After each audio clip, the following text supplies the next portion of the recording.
Okay, well, this is kind of my name's Howard Stanislevic, and I'm the founder of the eVoter Education Project, which is a group dedicated to the demystification of electronic voting, and after this we can remystify it, but for now, I'm going to try to make this as simple as possible.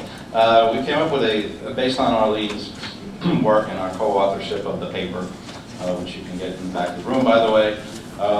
We came up with a simple three-step protocol on how to confirm the outcomes of elections, at least with the minimum sample necessary to do it. If you're in the Secretary of State's office or State Board of Elections and so on, you want to be able to tell your counties what to do so that they can go ahead and do it locally and be empowered that way. But in the meantime, you need to give them some direction because you do see the big picture at the state level.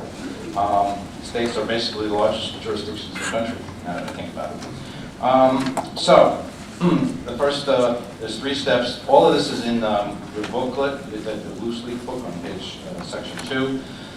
Basically, the 3 steps are: you first determine the minimum number of precincts that can change the outcome of an election.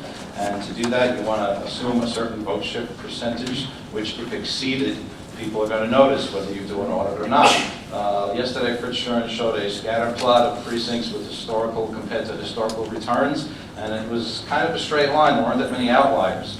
If you look at that data, we feel that 20% is pretty rare. A 20% shift from one precinct to the next in consecutive elections is pretty rare. So that's one way of setting that WPM number, which we call within precinct miscount. It's actually the maximum.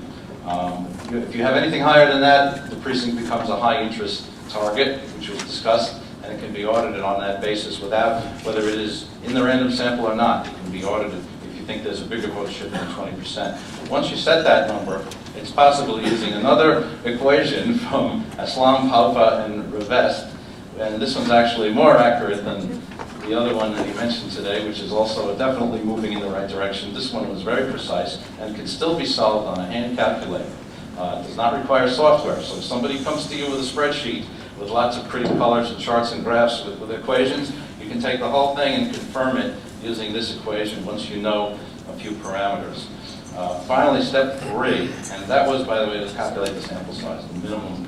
After you have the minimum number, you calculate how many you need to audit to find one of these miscounted precincts or more.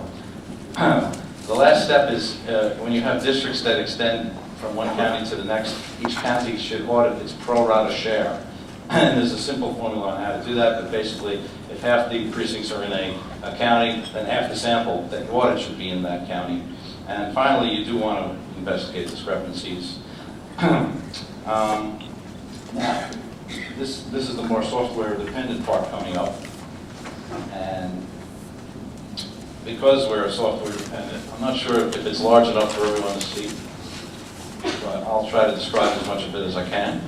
The blue line on this graph, these are precincts graphed from left to right in descending order, with the largest precincts on the left and the smallest ones on the right.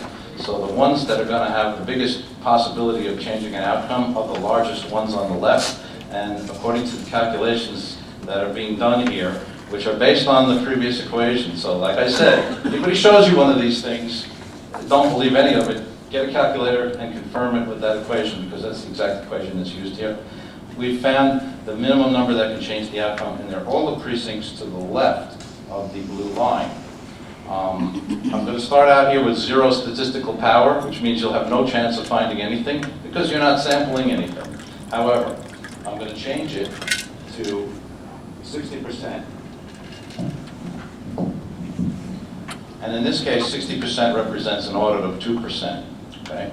And as you can see, occasionally you will get one of these precincts to the left of the blue line selected, but it's not going to happen that often. And each time I do this, I'm recalculating the random sample, and you will see that there are times using that statistical power that you're not getting any of the precincts, any of the high-risk precincts sampled. So what I'm going to do now is raise the statistical power to 99%. And this is a contest with a 5% margin, by the way. It's not a very close contest.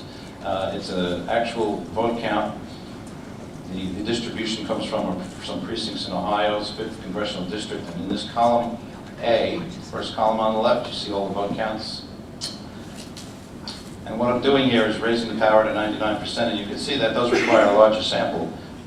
It's a 9.5% sample, but you will have 90, okay, I got a couple minutes left.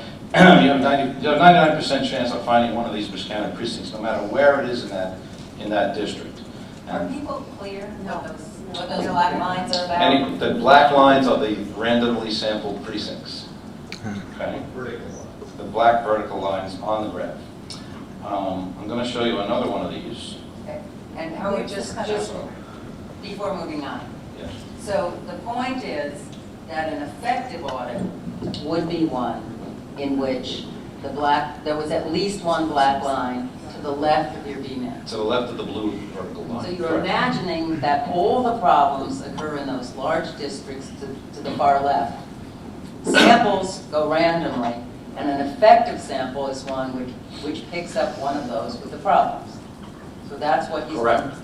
And that's the worst case scenario where you're actually sampling all the precincts with equal likelihood. So even if the problems occur over on the right-hand side in the smaller precincts, as you can see, they're being sampled as well. But it's going to take more of them to change the outcome than the ones to the left of the blue line, blue vertical line.